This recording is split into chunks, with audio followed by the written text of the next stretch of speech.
The big risk for a new landlord or a landlord that hasn't had the experience is that they interpret the tenant as going into their home, and you better look after it because that's our home and I grew up there, and I put that bathroom in and I put that tree in the back garden.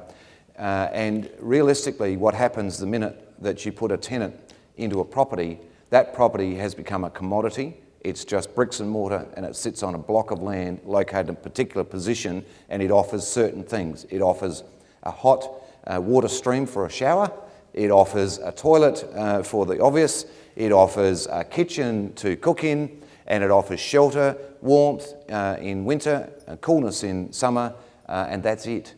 And they pay you an income stream for that purpose. Now, it's a really tough thing to explain to often on the top end of the market in particular. You'll have a client that rents their beautiful home, and the more beautiful, the bigger the problem usually, a beautiful property. Let's say for the argument here today, we're in the eastern suburbs. It's a home that they have purchased with great love. They've extended it. They've put the best of everything into it, and then they have a transfer for 2 years and they go to London. They return after 2 years and they remember it how it was when they actually extended it at its very best, and their pictures all reflect that because they have happy, snappy shots and they have their lovely furniture in the property. And if you see a property furnished versus unfurnished, you'll know what I mean, because a number of people that are in tears when they settle on a property go in and, oh, it's not what I bought. Well, it is. It's just it had furniture in it when you bought it and you're seeing it raw. So you come back to your raw home that is 2 years older and a property that you remember as it was the day that you actually did the work on it. And it does create quite an amazing environment for us to manage. So property is actually a small business.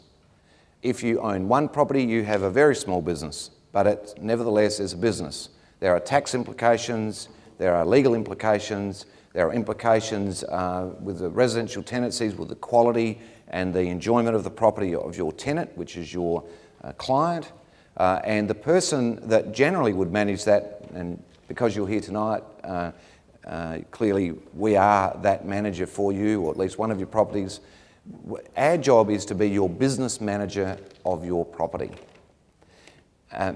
We also become, psychologists and all the rest of it, but we're primarily there to actually manage the process of that business. And with that business comes responsibilities. And for an example, this is an endless example that happens continuously in the industry, a hot water system breaks down. It'd be nothing for our guys to ring up and say, we've just had to replace that hot water system, or we just want the approval to replace that hot water system, which actually is we have to replace it, so that isn't a choice, which we'll cover with Katie, if you want down the track, because you actually have to supply hot water for their showering and so on. And they say, but I don't have the money. You go, oh, never mind, you actually need to find the money, because you're in the business of supplying a house that's got hot water. And this is something that every landlord, sometimes it seems so obvious, but until you have this discussion and then the light goes and, yeah, I get it. So if I'm undercapitalised in my small business, I can expect big problems. I can expect legal implications. I can expect all sorts of drama. So we are in the business of counselling some people to say you're not actually financially stable enough to be in the business of property, landlord.